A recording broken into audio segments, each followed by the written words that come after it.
Welcome to A Window on SAHMRI, where we take you inside South Australia's independent not-for-profit health and medical research institute. Each episode, we get to know the people driving our life-changing research, getting into what motivates them personally and how their work is delivering a brighter, healthier future for all. Dan, what values make you an effective clinician and researcher? I guess my worldview was formed quite early in my life, but compassion and generosity, creativity, and the dignity of every human life, they're probably some of my most important values. I've certainly learned from extensive time overseas and in developing nations and in war-torn communities in the Middle East where we worked with Syrian refugees, how important hope is for every human being, and young and old, and especially for patients with cancer.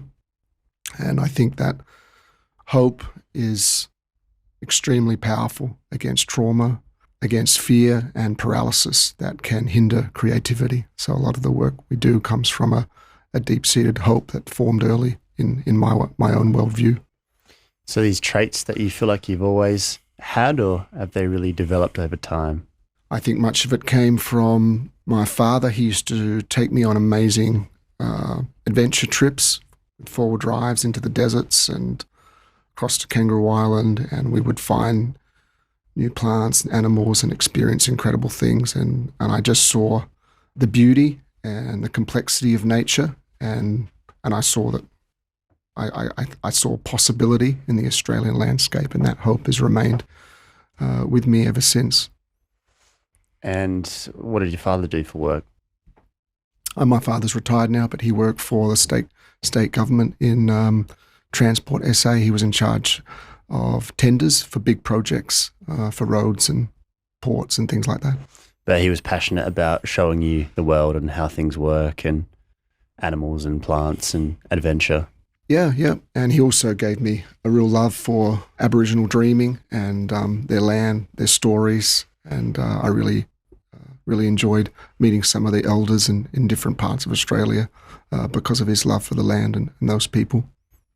How old were you when you knew you wanted to be a scientist?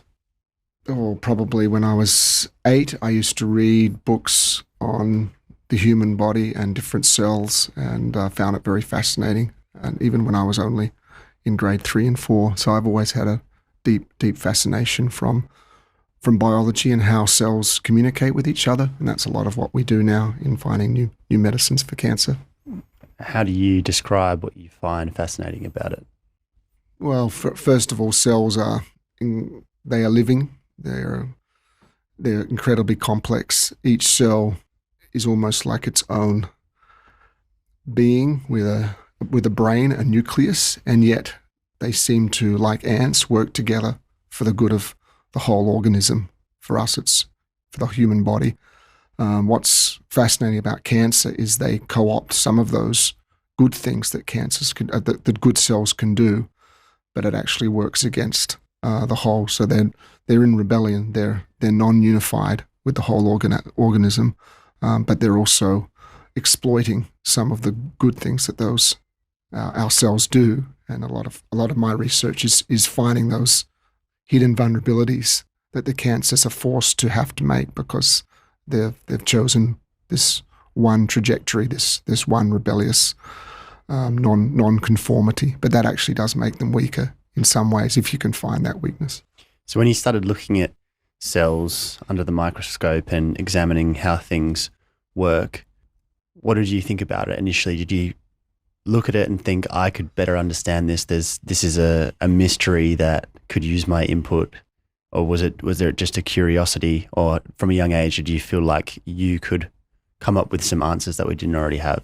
I was certainly passionate and curious from a young age. It took me a long time to gain the confidence that I could actually make a difference, but I was mentored, tutored, lectured by a number of outstanding biochemists and biologists that I was privileged to experience during my medical training. And there was a brief, I think probably 6-year period where South Australia was discovering some of the big biological outputs compared to the rest of Australia. And later on, Melbourne and the Weehai caught up, but we were in the IVS that was located next to the old hospital, we were really kicking some incredible goals. And my formative education as a medical student was actually seeing some of these discoveries made and realizing, wow, even in a small but beautiful town like Adelaide, we can contribute to world-breaking discovery. And that was really the foundation of the SAHMRI. What made you gravitate to blood cancer? It's the fastest growing discipline of cure for any cancer. And as a haematologist, you have to learn how to diagnose under the microscope as well as see patients in the bedside. And we have seen, I would say, for most of the cancers that I treat, every 2 months there is a world-breaking, significant new treatment that changes lives. For a while, it was first of all in CML, chronic myeloid leukemia, which my mentor, Tim Hughes, who was the leader of the precision medicine at SAHMRI, just stood down. That was the biggest breakthrough during my formative years, but now we're seeing amazing new cures and treatments in many of the other blood cancers. And my hope is to translate some of that to the really tough blood cancers, but also into brain cancer and breast cancer, where there's common features. What's it like to be so involved in such a fast-evolving field? Oh, it's not boring. I literally would struggle to keep up with some of the literature, even in one specific rare form of cancer. But with the help of students and staff, we have journal clubs every Monday. We keep up. We go to important conferences. And for some of the diseases, we are now quickly becoming the experts across the world, because we're the first to do detailed clinical trials where we're looking at the science behind what's happening by looking at the growth factors that are driving the disease and the different cell populations and many other aspects using mass spectrometry that big pharma and American companies just don't have the interest or the ability to do that. But we can do it carefully here, which makes us the leaders, and that's an amazing feeling. What's behind this groundswell of progress that we're seeing in blood cancer at the moment? I think it's the culture that the SAHMRI first developed that as I said, came from the giants that we stand on from previously in the history of South Australia and our expertise in genetics and biochemistry. But the most significant change for us, coming back from America, I was at Stanford for 7 years, has been this incredible foundation set up called the Medical Research Futures Fund, which actually empowers clinicians to do deep trials and deep science. And that has enabled a lot of translational work that has been also supported by the Leukemia Foundation, an amazing NGO in Australia, as well as the Leukemia Foundation, Lymphoma Society in America. And those three together have re-empowered clinicians to do what patients want rather than just bench discoveries that never actually see the light of day. And unfortunately, that was what was happening previously in Australia, in my opinion, a little too much. We're actually a very well-educated, intelligent nation, but we haven't been so quick to translate what we've done in the bench into the patient really quickly. And we've learned a lot of new skills at the SAHMRI about how to get this into patients from the bench within 18 months, which has just been incredible. And it's just so satisfying to see people responding to treatments that you actually developed in your own research. And SAHMRI really stands out in that regard. You mentioned Stanford. What was special about training there? You had international people from all over the world that we became your friends and your colleagues. And I think you were given resources and a culture that allowed you to try. Stanford is in the middle of Silicon Valley, and it has this strange mentality yet, and it still intrigues me, but I can see it actually works long term, and they just are not ashamed of failure. And so my boss would let me try things. Many of the things we tried did fail, but 1 out of every 4 or 5 actually worked and just changed my whole worldview. And many of these have now led to significant breakthroughs in the area of blood cancer. And I probably wouldn't have done that if I was just back here. I wouldn't have had the confidence or the belief. I would have been too afraid of failure.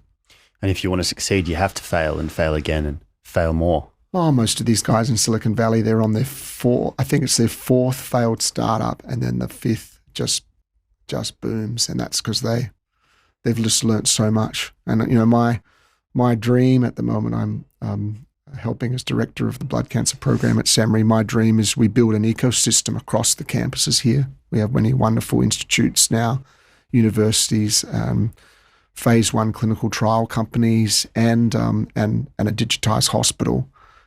My dream is we can build an ecosystem, so even if there are a few hiccups or failures along the way, overall, we're continuing to learn from each other.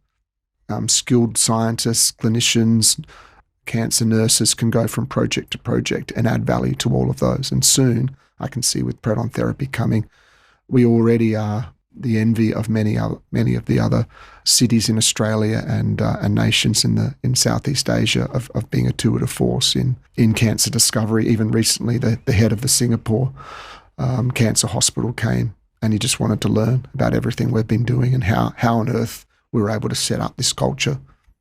What do you envision happening over the next decade? First of all, for cancer patients, this is an extremely exciting and positive time.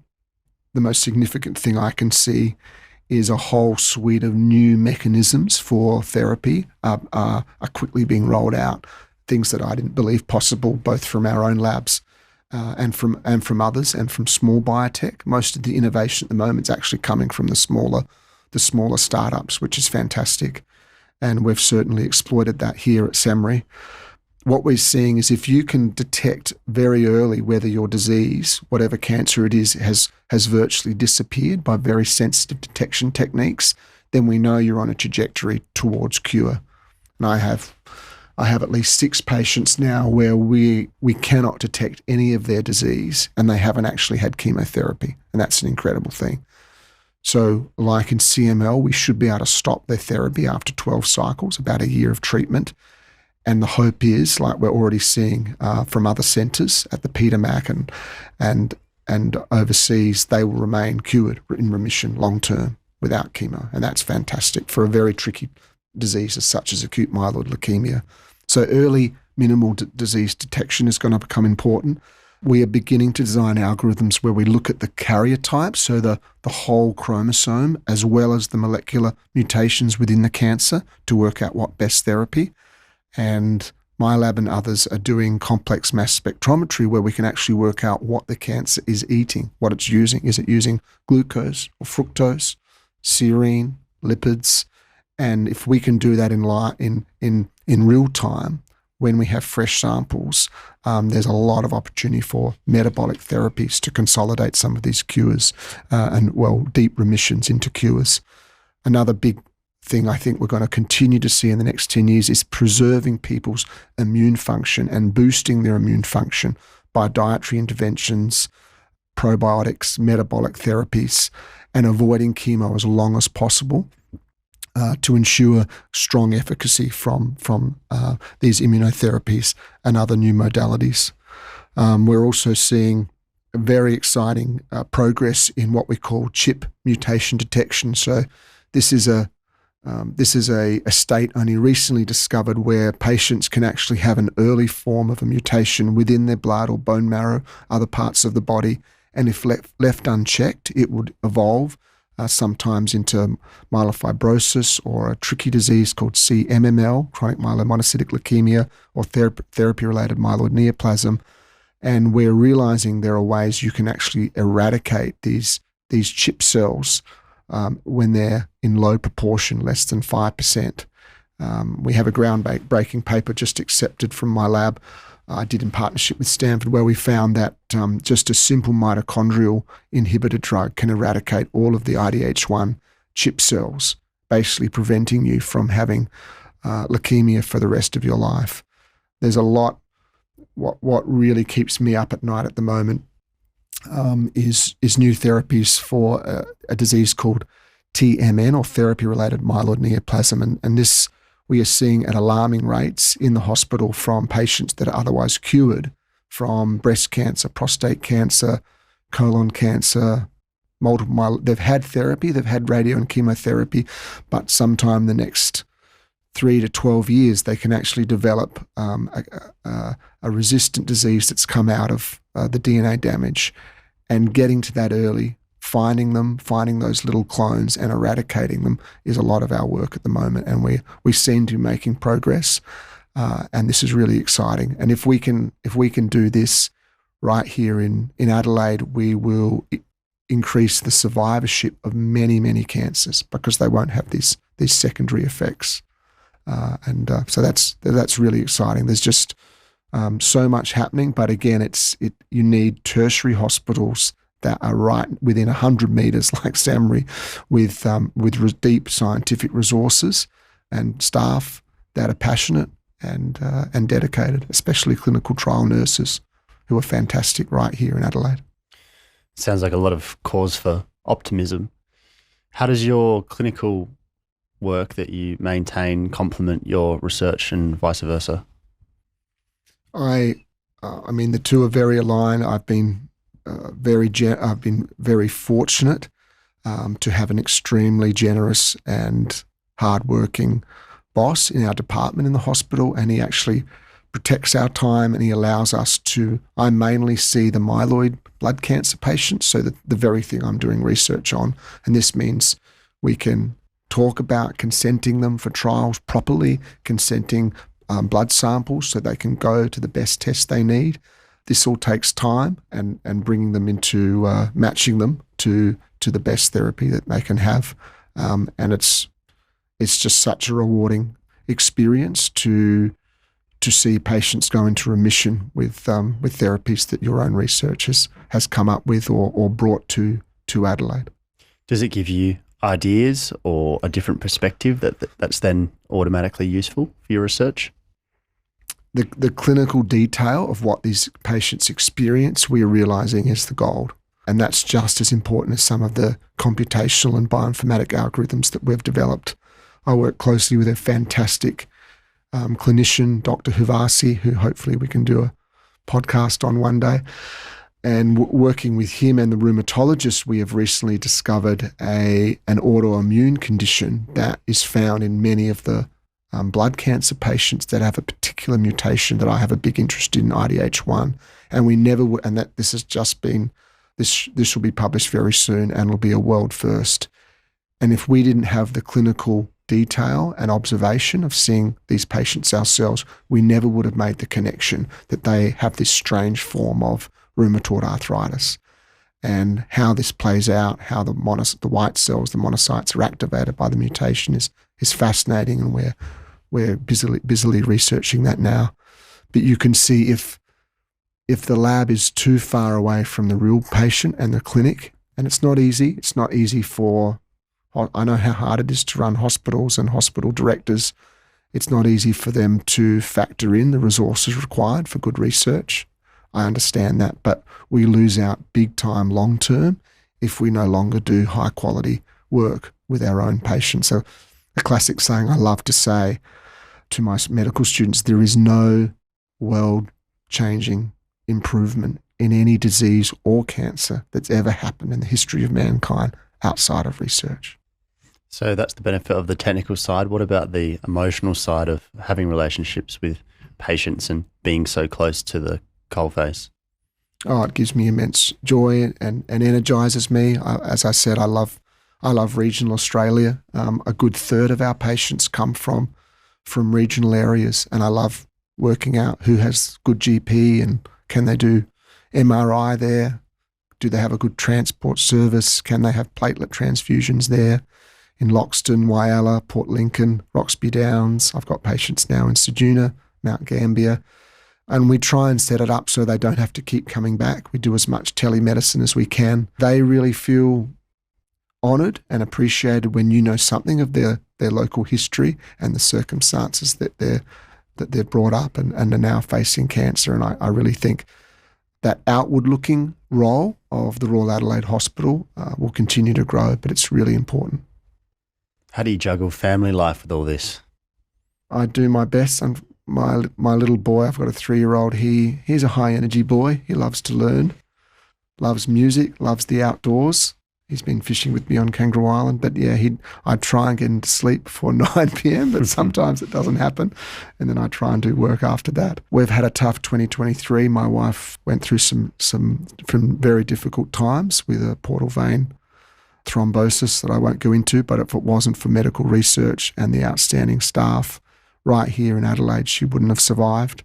It's humbling for me and again reinforces my value system that death is not the end, and we really have to make the most of every day that we have on earth. I'm sorry your wife's been through that, and that I'm very glad to hear that she's doing well now, though. And your little boy, are you conscious of trying to do what your dad did for you in terms of sparking that sense of curiosity and interest in the world around him? I will, and with his cousins who I love spending time with. We didn't have screens, and I didn't spend my whole upbringing just on computer screens and playing computer games all the time. And I look back and I think that's those formative years to think outside the square and observe subtle things and new things in nature. I believe that was so important. I know Roald Dahl used to talk, a famous author said, my dad didn't scold me or educate me directly. He just took me to see amazing things and amazing places that blew his mind. That's what my dad did for me. I hope to do it with the next generation. That's awesome. I'm sure you're a very cool dad. So you got a lot going on. What do you do to look after yourself? I enjoy cycling, bushwalking. Certainly love music, and really enjoy spending time on the farm, helping out with my wife's parents. They've got white Suffolks, and doing some bush restoration there, same as on Kangaroo Island for rare plants and animals. Really enjoy that sort of thing, and serving in I've got a faith community in the Adelaide Hills that we love working with, and that also gives me a lot of joy, working across generations and helping people out in different situations. So you're able to find some mental space among it all?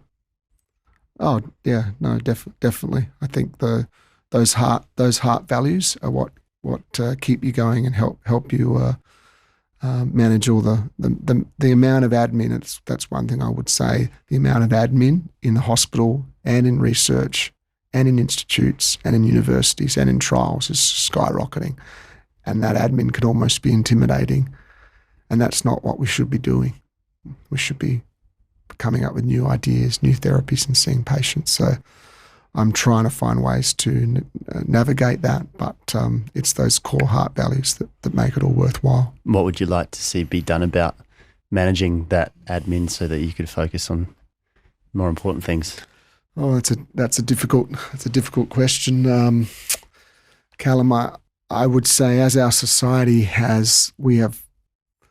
we've become a little bit more risk averse, a little bit like California, where there's a lot of red tape. And as a society becomes less trusting and more risk averse, then the red tape goes up and you get micro-legalism, less trust, less willing to let people have a fair go with the resources that they're being given. And I would love to see protocols simplify some of the resource management, so when we see a person clearly has the aptitude and the character to do amazing things, we let them go for it without having to tick every box for everything they do.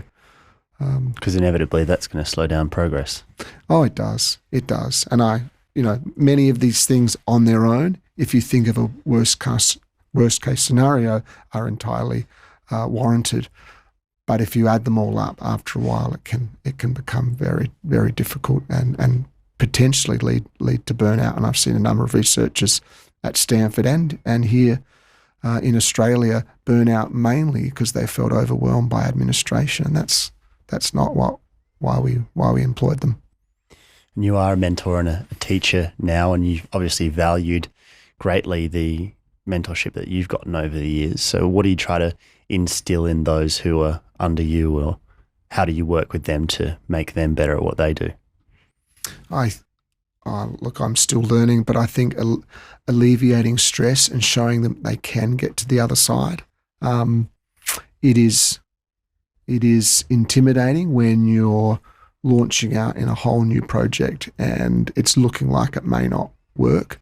You'll be surprised the problems that you'll come into, even from growing a certain patient cell. You suddenly realize it can't survive when you thaw it, or a certain technique that we thought was working suddenly stops working. There's a number of hurdles, but giving them that long-term goal that you learn every door that closes in your face is actually leading you to the door that will open, and every firm no is actually is actually just as important as the yeses, and that's really what I learned in Silicon Valley. That's the failure that actually teaches you the most. You got to develop a thick skin towards those frustrations, because I can imagine there must be times where you want to throw it away because it's just not working, and you would take a lot of experience to understand that those failures and stuff not happening as it needs to is all part of what leads to that 1 out of 5 times when it does become something. Yeah, and that makes it very, very special. It's like getting a hole in one after playing golf for 10 years, but it does make it, and I wouldn't trade that feeling for anything. It's incredible. So when you look back on your career, what do you want to be able to say?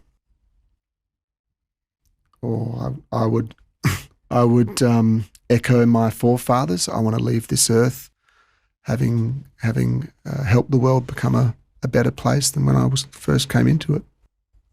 And what about in regards to your career specifically?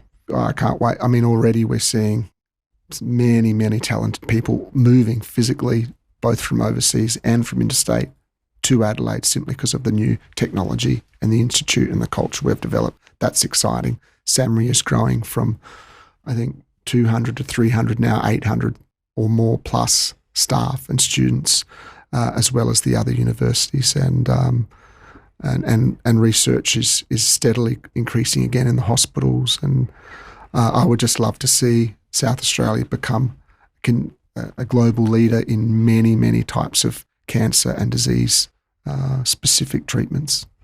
So you're going to be here and stay on this rocket ship? Oh no, I'm here to stay. I love it. Yeah, well, love the state. Yep, love Adelaide. Well, we're lucky to have you.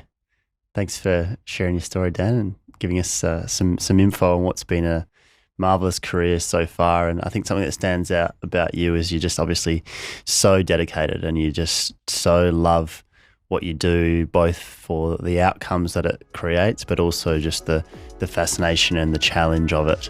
And every time I see you at SAHMRI, I always see that you're just so focused, and it's like your mind's going a million miles an hour, and you're always trying to get to the next thing because you want to fit in as much as you can. And it's brilliant to have someone like you at our institute. So I commend you.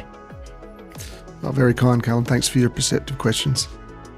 If you want to learn more about SAHMRI and the researchers working to build a brighter, healthier future for you and your family, head to samhri.org.au.